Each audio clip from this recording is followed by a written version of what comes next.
The stars looked different today. Captain Velthera stood on the bridge of her ship, watching the scanner display with mild interest. Her crystalline vessel, the Dominion, moved through space like a living jewel. Its smooth walls pulsed with soft blue light, and the air hummed with power that could destroy planets. "Captain," her second officer called out. "We have found something interesting." Velthara walked over to the main screen. Her people, the Velthrons, had ruled the galaxy for thousands of years. They had seen every type of world and every kind of life. Very few things surprised them anymore. "What is it?" she asked. "A small system with 9 planets. The third one has life. Primitive life." The screen showed a blue and green world spinning slowly in space. Small metal objects moved around it like tiny insects. Some traveled to a gray moon nearby. Others went to a red planet further out. Velthara laughed softly. "How primitive are we talking about?" "They use chemical rockets, Captain.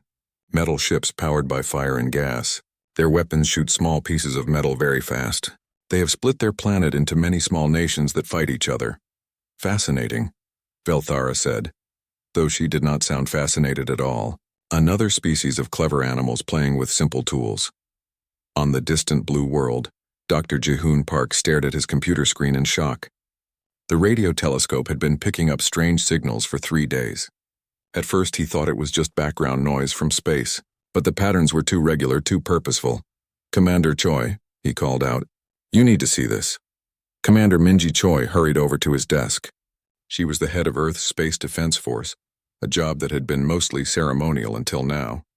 Her uniform was clean and new because there had never been a real space war to fight. "What am I looking at, Doctor?" she asked. "Radio signals from outside our solar system.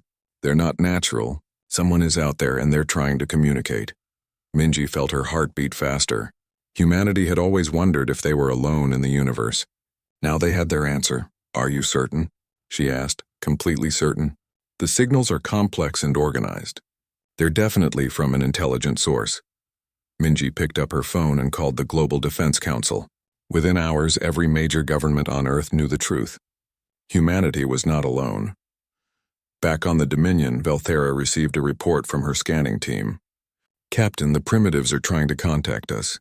They're sending radio waves in our direction." "How cute," Velthara said. "Put me in contact with their leaders. Let's see what these little creatures want to say." The first conversation between humans and aliens lasted only 10 minutes. Dr. Park and Commander Choi sat in a special communication room deep underground. The alien voice came through the speakers clearly, speaking perfect English. "Greetings, primitive beings of the third planet," Velthara's voice said. "I am Captain Velthara of the Velthron Empire. We have come to study your world." "Hello," Dr. Park replied carefully. "I am Dr. Jihoon Park, representing the people of Earth. We welcome peaceful contact with your people." "Peaceful?" Velthara laughed. "How amusing. You have no choice in the matter. We are the Velthron Empire. We rule this galaxy. Your little world now belongs to us." Commander Choi leaned forward. "We are a free people. We don't belong to anyone." "Freedom is a luxury for advanced species," Velthara replied. "You use fire to push your metal boxes through space. You shoot tiny bullets at each other. You are children playing with dangerous toys." "We may not be as advanced as you," Dr. Park said, "but we are intelligent beings. We have rights." Velthara's voice carried clear amusement. "You have the right to surrender peacefully. That is all." The transmission ended abruptly. Dr. Park and Commander Choi sat in silence for a long moment. "What do we do now?" Dr. Park asked.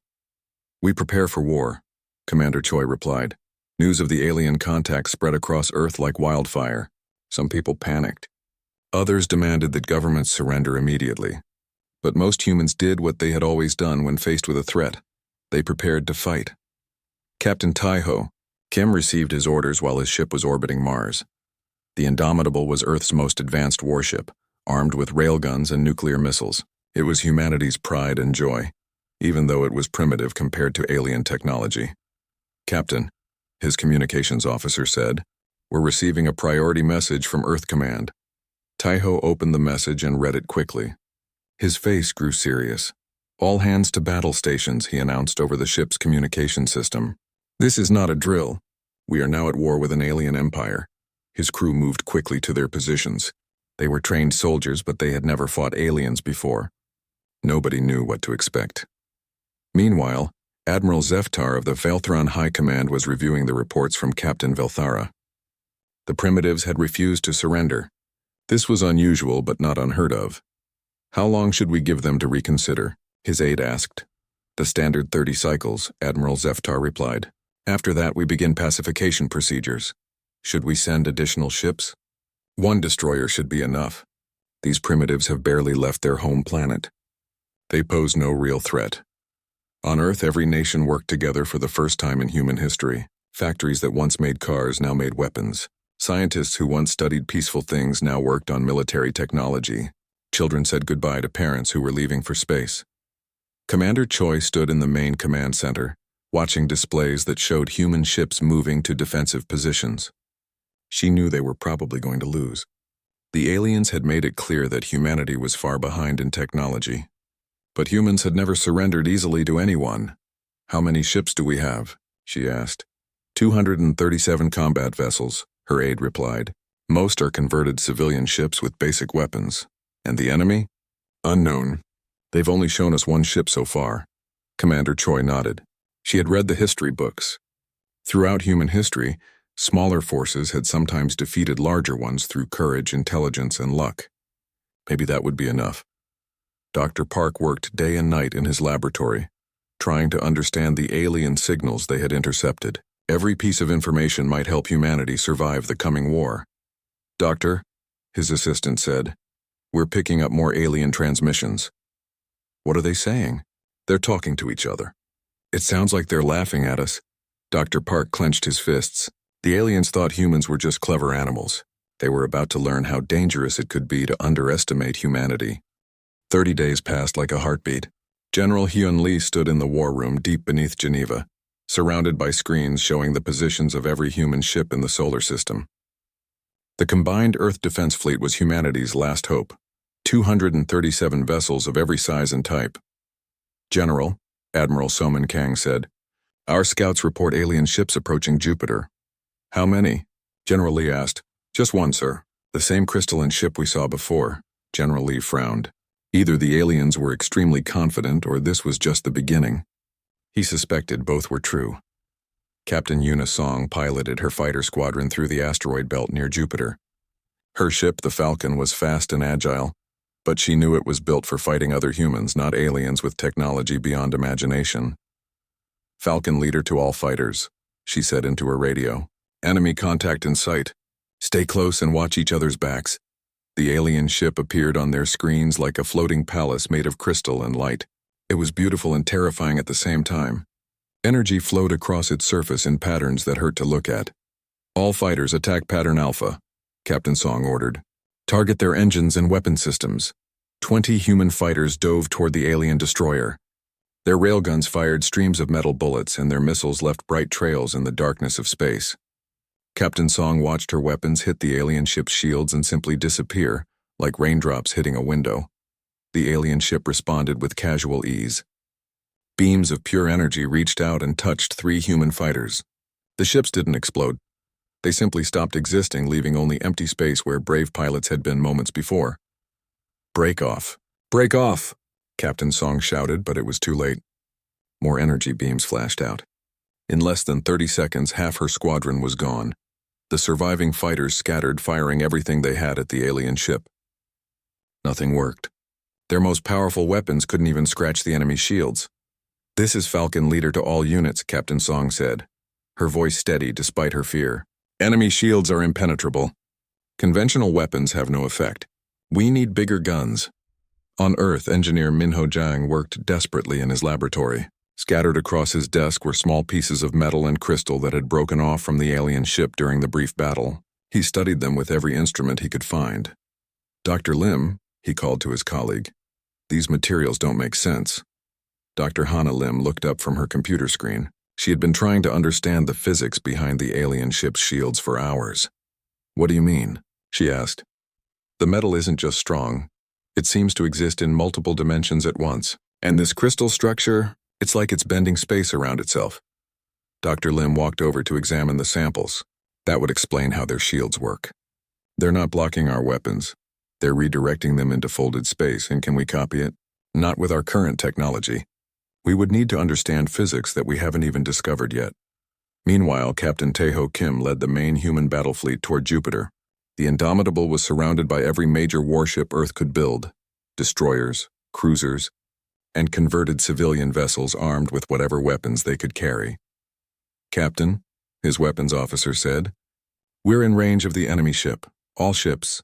"This is Captain Kim," he announced over the fleet communication system. "Fire everything we have. The human fleet unleashed hell. Railgun rounds, nuclear missiles, plasma cannons, and experimental energy weapons all struck the alien destroyer at once. The attack was so intense that Jupiter's moons detected the energy release. When the light faded, the alien ship sat unchanged in space. Its shields hadn't even flickered. "Impossible," Captain Kim whispered. The alien ship turned slowly like a predator noticing an annoying insect. Then it fired. A single beam of energy swept across the human fleet. Ships that had taken years to build and millions of dollars to arm were cut in half like paper. The Indomitable shook as the beam passed close by, its shields overloading from just the edge of the alien weapon. "All ships retreat," Captain Kim ordered. "Fall back to Mars orbit." But there was nowhere to run. The alien ship moved faster than anything humans had ever built. It followed the fleeing human ships, picking them off one by one with casual precision.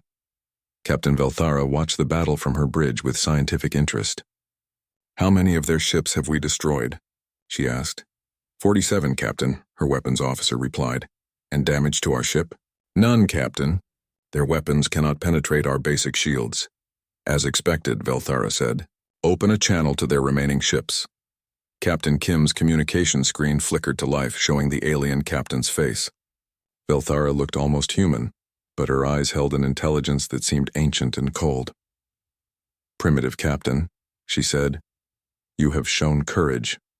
This is admirable for a species at your level of development. However, continued resistance is pointless."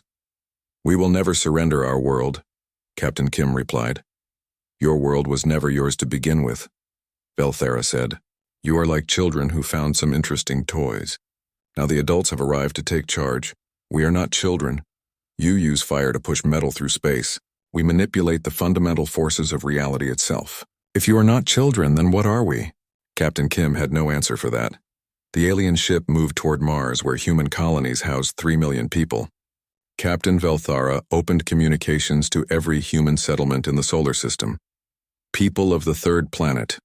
Her voice echoed through every radio and television on Earth and Mars. "I am Captain Velthara of the Velthran Empire. Your military has fought bravely but uselessly. To demonstrate the consequences of continued resistance, we will now remove your colonies from the Red Planet." On Mars, colonists looked up at the sky through their dome windows. They could see the alien ship approaching like a bright star, growing larger and brighter. Dr. Park, watching from Earth, grabbed his communication device. "Wait," he shouted. "Those are innocent civilians."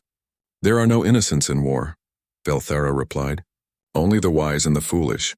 Your people chose foolishness." The alien ship stopped above the largest Mars colony. A beam of energy descended from its hull like a pillar of light. Where it touched the ground, everything simply disappeared. Buildings, vehicles, and 3 million human beings vanished as if they had never existed. The beam moved to the next colony, then the next. In less than an hour, Mars was empty of human life. Admiral Soman Kang stood in the command center on Earth, tears streaming down her face. She had just watched 3 million people die, and there was nothing she could do to stop it. "General Lee," she said, "we have to surrender. We can't protect our people against this." General Lee looked at the tactical display. The human fleet was scattered and broken. Earth's orbital defenses would last maybe 10 minutes against the alien ship. The enemy had demonstrated power beyond human understanding. "Captain Velthara," he said into his communicator. "This is General Hyun Lee, commander of Earth's military forces." "Yes, Primitive General. What are your terms for surrender?" "Simple," Velthara replied. "Your planet will become part of the Velthran Empire. Your people will work for us. Your resources will serve our needs. In return, we will allow your species to continue existing. And if we refuse, then you will join your Mars colonies in non-existence." General Lee closed his eyes. Every choice led to the end of human freedom. But some choices let humanity survive to fight another day. We need time to consider, he said. You have one of your planet's rotations, Velthara replied. 24 of your hours.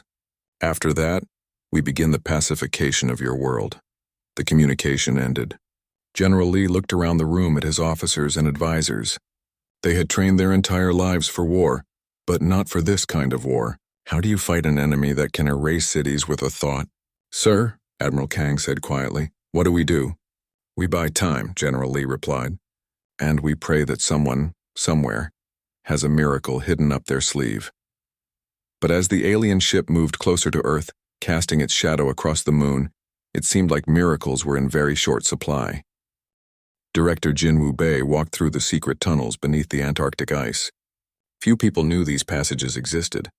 Fewer still knew what lay at the end of them. He had kept this secret for 25 years, waiting for the day when humanity would need their hidden ace. That day had come. Behind him followed General Lee, Admiral Kang, and the other military leaders who had just watched their world's defenses crumble. They looked defeated, hopeless. They had no idea what Jinwoo was about to show them. Director Bei, General Lee said, we have less than 20 hours before the aliens begin destroying our cities. What could you possibly have hidden down here that matters now? Everything, Jinwoo replied simply. They walked deeper into the ice, past security doors that required DNA scans and retinal checks. The tunnel ended at a massive chamber carved from the living rock beneath Antarctica. And there, sitting in the center of the chamber like a sleeping god, was a ship. But this was no human ship. Its hull seemed to be made of metal that shifted and flowed like liquid. Strange symbols covered its surface, glowing with soft light that pulsed like a heartbeat. The ship was beautiful and terrible and impossible all at once. What is that? Admiral Kang whispered. We call it the derelict, Jinwoo said. We found it buried in the ice 50 years ago. It's been here for thousands of years, maybe millions. We don't know who built it, but we call them the architects. General Lee stared at the alien ship. It was nothing like the crystalline vessel that had destroyed the Mars colonies. This ship felt different, older, more powerful, and somehow more alive. The architects, Jinwoo continued, were the previous rulers of this galaxy. They disappeared long before the Valthrons rose to power. Their technology makes Valthran science look like stone tools. Chief Engineer Kyung Nam stepped out from behind the ship. He had been working on the derelict for most of his adult life, trying to understand its secrets. We've been reverse engineering their technology for decades, he said. It took us 20 years just to figure out how to turn on their lights. But we've learned enough to build something new. He led them around the ancient ship to another part of the chamber. There, in a construction bay that had been carved from solid rock, sat a human ship unlike anything Earth had ever built. The Covenant looked like it had been grown rather than built. Its hull was smooth and dark, covered with the same flowing symbols as the architect ship. But where the derelict felt ancient and sleeping, the Covenant hummed with barely contained power. This is impossible, Admiral Kang said. Our technology can't build something like this. You're right, Chief Engineer Nam replied. Human technology can't build this, but architect technology can. We've learned to use their tools, their materials, their understanding of physics. Dr. Yunjin Wan approached the group. She was the project's lead scientist, and she had spent more time studying architect technology than anyone else alive. The architects understood that the universe has more dimensions than we can see, she explained. Their ships exist partially outside normal space and time. That's what makes them so powerful. Explain it simply, General Lee said. Imagine reality is like a piece of paper, Dr. Wan said. Most ships, including Velthran ships, move across the surface of the paper. Architect ships can step above the paper, then step back down wherever they want to be. Teleportation? Admiral Kang asked. Much more than that, they can exist in multiple places at once. They can be untouchable when they want to be. Their weapons don't just destroy things. They can make things never have existed in the first place. General Lee felt a spark of hope for the first time in days. Does it work? Captain Do-hyun Seo and his crew have been testing it for 5 years, Jinwoo said. But only in empty space, far from Earth. We couldn't risk the Valthrons detecting it before we were ready. As if summoned by his name, Captain Seo appeared from the ship's entrance. He was younger than most ship captains, but his eyes held the confidence of someone who had learned to command impossible forces. Director, he said, saluting Jinwoo, The Covenant is ready for combat operations. How ready? General Lee asked. We've run every test we could without revealing ourselves, Captain Seo replied. Lieutenant Jisoo Park has mastered the navigation systems. Commander Seokmin Choi knows the weapons better than their original builders. My crew can make the ship do things that shouldn't be possible. But will it work against the Valthrons? Admiral Kang asked. Dr. Wan smiled for the first time in days. The Valthrons are powerful compared to us, but compared to the Architects, they're barely more advanced than we are. Their energy shields work by redirecting attacks into folded space. Architect weapons ignore folded space entirely. Chief Engineer Nam brought up a holographic display showing the alien destroyer orbiting Earth. We've been studying the Valthran ship since it arrived. Its technology is impressive, but it's all based on principles we've seen before. The Architects had moved far beyond such simple methods. Why didn't you tell us about this sooner? General Lee asked. Because it wasn't ready, Jinwoo replied. And because we weren't sure we could trust our own governments with this kind of power. The Architects vanished for a reason. Their technology is dangerous beyond imagination. More dangerous than extinction? Admiral Kang asked. Maybe, Dr. Wan said quietly. The derelict contains records of what happened to the Architects. They built ships that could rewrite reality itself. But in the end, that power destroyed them. They disappeared from the galaxy, leaving only empty worlds and ships like this one. So we're risking the same fate? General Lee asked. We're risking it, Captain Seo said. But we've learned from their mistakes. The Covenant has safeguards the Architects never built. We won't let their power corrupt us. Jinwoo checked his watch. We have 18 hours until the Valthran ultimatum expires. Captain Seo, can your ship engage the enemy by then? We can launch in 6 hours, Captain Seo replied. But Director, once we reveal ourselves, there's no going back. The galaxy will know that humans have Architect technology. And that's bad? Admiral Kang asked. It means every species in the galaxy will either worship us or try to destroy us, Dr. Wan explained. There will be no middle ground. General Lee looked at the impossible ship, then at the people who had built it in secret, while the rest of humanity struggled with primitive rockets and metal bullets. Do we have any other choice? He asked. No, Jinwoo said simply. The Valthrons will destroy us if we surrender, and they'll destroy us if we keep fighting with conventional weapons. This is our only chance. Then we take it, General Lee decided. Captain Seo, prepare your ship for battle. As the military leaders left to coordinate the evacuation of Earth's major cities, Captain Seo and his crew made final preparations for launch. Lieutenant Park ran through navigation sequences that would let them appear anywhere in the solar system instantly. Commander Choi charged weapon systems that could unmake matter at the quantum level. But even as they prepared to reveal humanity's ultimate secret, none of them knew if it would be enough. The Architects had been the most powerful species in galactic history, and they had still somehow destroyed themselves. Captain Velthara, orbiting Earth in her crystalline ship, detected strange energy readings from the planet's southern continent. Her sensors couldn't identify the source, but something was stirring beneath the ice. Something old and powerful and definitely not human. Interesting, she murmured. Perhaps these primitives have found some ancient technology after all. But she wasn't worried. Whatever humans had discovered, it couldn't possibly threaten the might of the Valthran Empire. After all, if ancient technology was so powerful, why had its creators disappeared? She was about to learn the answer to that question. The Earth's 24-hour deadline had passed. Captain Velthara sat on her bridge, preparing to begin the destruction of humanity's homeworld. Her weapons were charged and ready. The primitive planet hung before her like a blue and white jewel. Beautiful but worthless, Captain, her sensor operator said. I'm detecting an energy spike from the planet's surface. What kind of energy? Velthara asked. Unknown, Captain. The readings don't match any technology in our databases. Velthara frowned. That was impossible. The Valthran Empire had cataloged every form of energy and technology in the known galaxy. There were no surprises left. Probably some desperate attempt to hide their important people, she said. Begin bombardment of their major cities. But before her weapons officer could fire, space itself seemed to twist and bend near her ship. Reality rippled like water and something stepped out of nothing. The Covenant appeared directly beside the Valthran destroyer. It made no sound, created no flash of light. One moment empty space, the next moment a ship that seemed to have been carved from living shadow. What is that? Velthara's weapons officer whispered. The human ship looked wrong. Its hull flowed and shifted like liquid metal. Strange symbols glowed across its surface in patterns that hurt to look at. Most disturbing of all, the ship seemed to exist in multiple places at once, creating ghostly afterimages that trailed behind it. "Captain," the sensor operator said, his voice shaking, "I'm reading energy signatures that predate our civilization by millions of years." Velthara felt cold fear creep up her spine.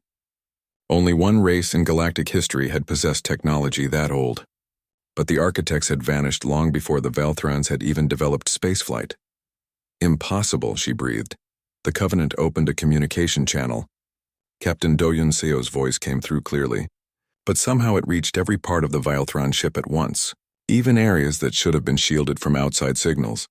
"Valthran vessel," Captain Seo said, his voice calm and steady.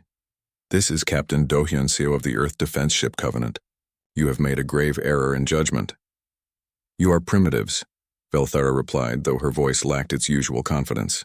"Your technology is centuries behind ours." "You have mistaken our restraint for weakness," Captain Seo continued. "You assumed that what you could see was all we possessed. You have learned nothing from galactic history." "What are you talking about?" "The architects, Captain Velthara. Surely your people remember them. They ruled this galaxy when your species was still learning to use fire." Velthara's blood turned to ice. "The architects are gone. They have been gone for eons." "Their bodies are gone," Captain Seo agreed. "But their knowledge lives on. They left us a gift, Captain. A warning about what happens when superior technology meets inferior wisdom." "This is impossible," Velthara shouted. "Humans are primitives. You discovered spaceflight less than a century ago." "And yet here we are," Captain Seo said simply. "The inheritors of power that your empire cannot imagine. Withdraw from this system immediately, or discover why the architects feared what they had created." Instead of withdrawing, Velthara did what any military commander would do when faced with an unknown threat. She attacked. "All weapons, fire at will," she ordered. The Valthran destroyer unleashed every weapon in its arsenal. Plasma cannons designed to melt mountains fired concentrated beams of star-hot energy. Antimatter torpedoes that could crack planets streaked toward the human ship. Reality disruption weapons that could tear holes in. Space itself reached out with invisible claws. The assault that had destroyed Mars and shattered the human fleet struck the Covenant with the force of a dying star. And accomplished absolutely nothing. The weapons simply passed through the human ship as if it wasn't there. Plasma beams struck empty space. Torpedoes found no target to hit. The reality disruption weapons encountered a reality that refused to be disrupted. "Status report," Velthara demanded. "All weapons fired, Captain," her weapons officer reported. "No effect on target." "How is that possible?" Lieutenant Jisoo Park, sitting at the navigation console of the Covenant, smiled as she watched the Velthran weapons pass harmlessly around them. The ship existed in 17 different dimensional phases simultaneously. Attacks from normal space simply couldn't reach them unless they chose to be reached. "Their weapons can't touch us," she reported to Captain Seo. "We exist outside their frame of reference." "Thank you, Lieutenant. Commander Choi, show them what architect weapons can do." Commander Seokmin Choi placed his hands on the weapon controls. He had trained for 5 years to use these systems, and he still didn't fully understand how they worked. The architect weapons didn't fire energy or projectiles. They reached across space and time to change the fundamental constants that held matter together. "Target acquired," he reported. "Weapons ready. Fire," Captain Seo ordered. The Covenant didn't shoot beams or launch missiles. Instead, reality around the Valthran destroyer simply changed. The laws of physics that held the alien ship together stopped applying to specific areas of its hull. 3 sections of the Valthran ship ceased to exist. Not destroyed, not vaporized, but simply erased from reality, as if they had never been built. Air rushed out through holes that led to nothing. Crew members found themselves staring at corridors that ended in empty space. "Damage report," Velthara shouted. "Unknown weapon effect, Captain," her damage control officer replied. "Sections 7, 12, and 18 no longer exist. But there's no debris, no energy residue. It's as if those parts of the ship were never there." Velthara stared at her screens in horror. She had seen planets die, had watched entire fleets be destroyed, but she had never seen anything like this. How do you fight an enemy that can simply delete parts of your ship from existence? "Fall back," she ordered. Get us away from that thing! But the Covenant was faster than thought itself. Lieutenant Park engaged the dimensional drive, and the human ship appeared directly in front of the fleeing Velthron destroyer. Then it appeared behind it, then beside it, then above and below simultaneously. It's everywhere at once. The Velthron sensor operator screamed. Captain Seo opened communications again. Captain Velthara, you seem distressed. Perhaps now you understand the magnitude of your error. What do you want? Velthara asked, her voice barely a whisper. I want you to contact your superiors, Captain Seo replied. Tell them that humanity is not what they believed. Tell them that the age of Velthran dominance is ending. You can't defeat the entire empire with one ship. One ship? Captain Seo laughed. Captain, the Covenant is not unique. It is simply the first. Earth has been preparing for this day for 50 years. We have studied, learned, and built. Your empire assumed we were primitive because that's what we wanted you to assume. Commander Choi targeted the Velthran ship's main weapons array. Another section of the destroyer simply stopped existing, leaving the alien vessel defenseless. This is impossible, Velthara muttered. Your technology was centuries behind ours just days ago. Our visible technology, Captain Seo corrected. The architects taught us something your empire never learned, the value of patience. We watched you, we studied you, we prepared for you, and we did it all while appearing to be harmless primitives playing with fire and metal. More Velthran ships were arriving, responding to Velthara's distress calls. Admiral Zeftar himself led a battle fleet of 12 destroyers and a massive dreadnought that could shatter moons. Surrender now, human. Admiral Zeftar's voice boomed across space. You face the full might of the Velthran Empire. Captain Seo studied the approaching fleet on his screens. 13 ships that represented the peak of Velthran military technology. Against any other opponent, they would be unstoppable. Lieutenant Park, he said calmly, plot intercept courses for all enemy vessels. Courses plotted, Captain. Commander Choi, prepare to demonstrate why the architects were the true masters of this galaxy. The Covenant split, not into multiple ships, but into multiple versions of itself. 13 identical vessels appeared throughout the Velthran fleet, each one targeting a different enemy ship. Impossible, Admiral Zeftar shouted. One ship cannot be in 13 places at once. Architect technology doesn't follow your rules, Admiral. Captain Seo's voice replied from everywhere and nowhere. Your understanding of physics is limited by your experience. Our understanding is limited only by imagination. The 13 versions of the Covenant fired simultaneously. 13 Velthran ships found critical sections of their hulls edited out of existence.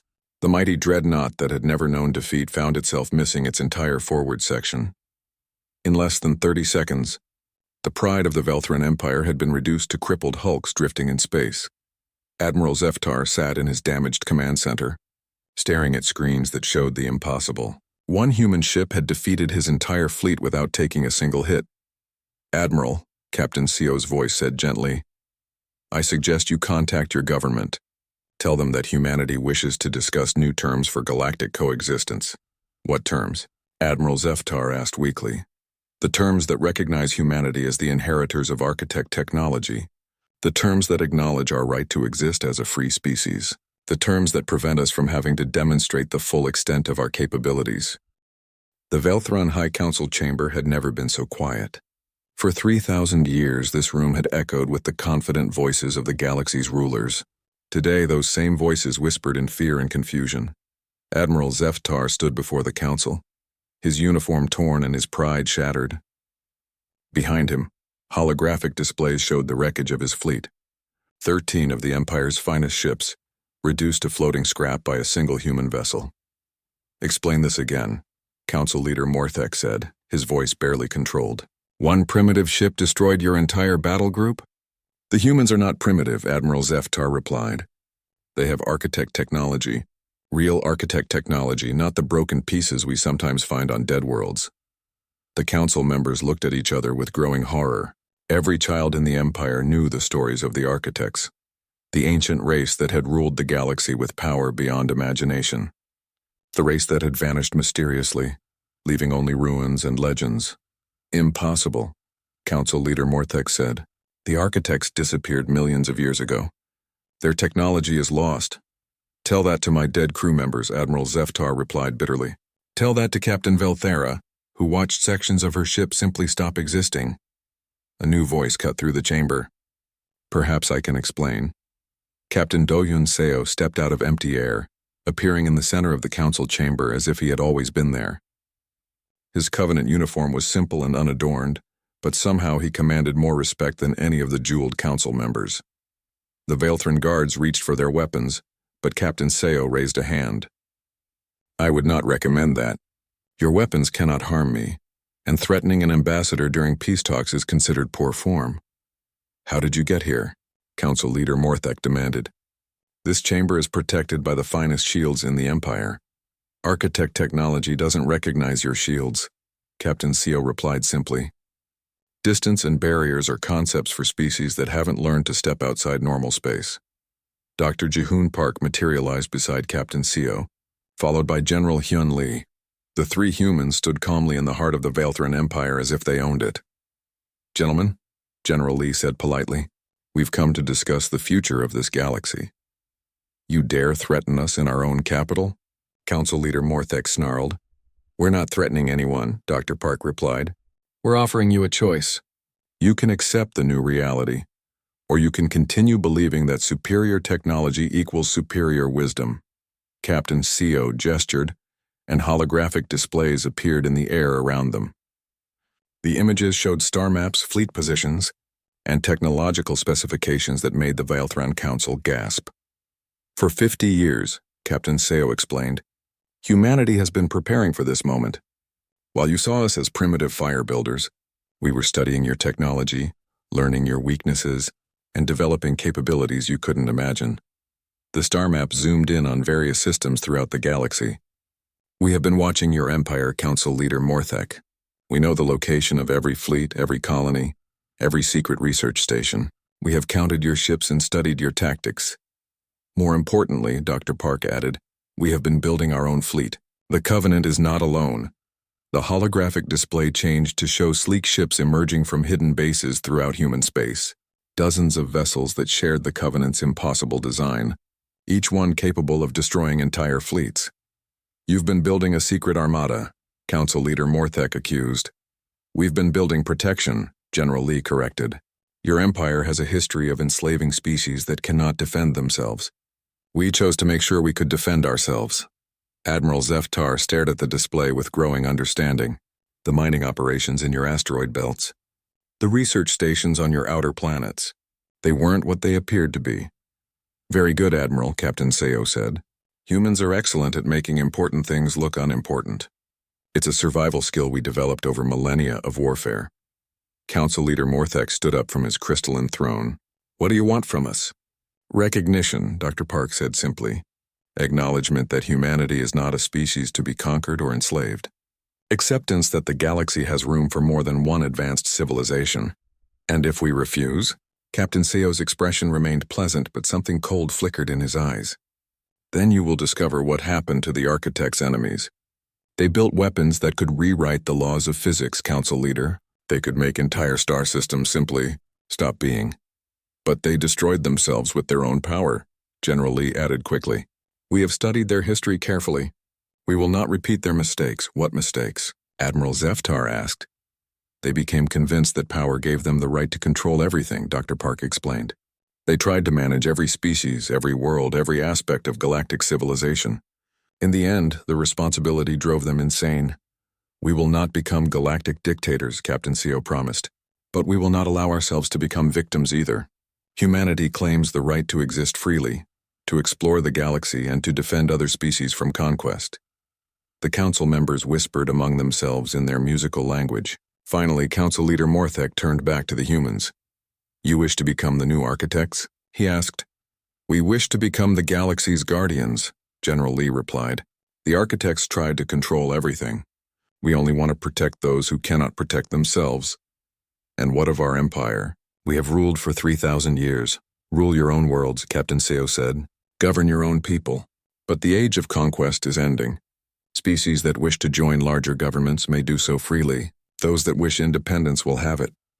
You're dismantling our empire, Council Leader Morthek said angrily. We're offering your empire a choice, Dr. Park corrected. Become a peaceful trading confederation or become a memory. The Valthran people are intelligent and capable. They don't need to be conquerors to be successful. Admiral Zeftar stepped forward. And if we agree to these terms?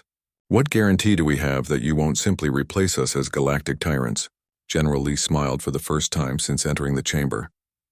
Because, Admiral, we remember what it feels like to be the weak ones.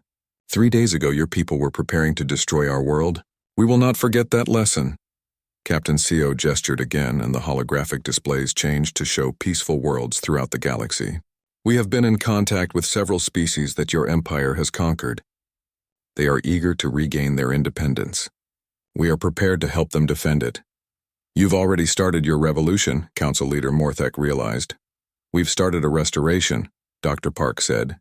Many worlds will choose to remain part of larger governments for protection and trade, but that choice will be theirs to make. The Valthran Council was silent for a long moment. Finally, Council Leader Morthek spoke. What do you need from us? Immediate withdrawal of all Valthran forces from Earth's solar system, General Lee said. Public recognition of humanity as an independent species, and cooperation in establishing new galactic accords that protect the rights of all intelligent life. And in return, peace, Captain CO said simply. Trade relationships, cultural exchange, and protection from any species that might threaten the Valthran people. Protection from you, from us if necessary, but more likely from others who might see your reduced military power as an opportunity. Admiral Zeftar nodded slowly. There are aggressive species in the Outer Rim, pirates and raiders who have avoided the Empire's attention. Without your battle fleets, you will have our protection, Captain CO promised. The same protection we offer to any peaceful civilization. 6 months later, Captain Tai-Ho Kim stood on the bridge of his new ship, the Defender.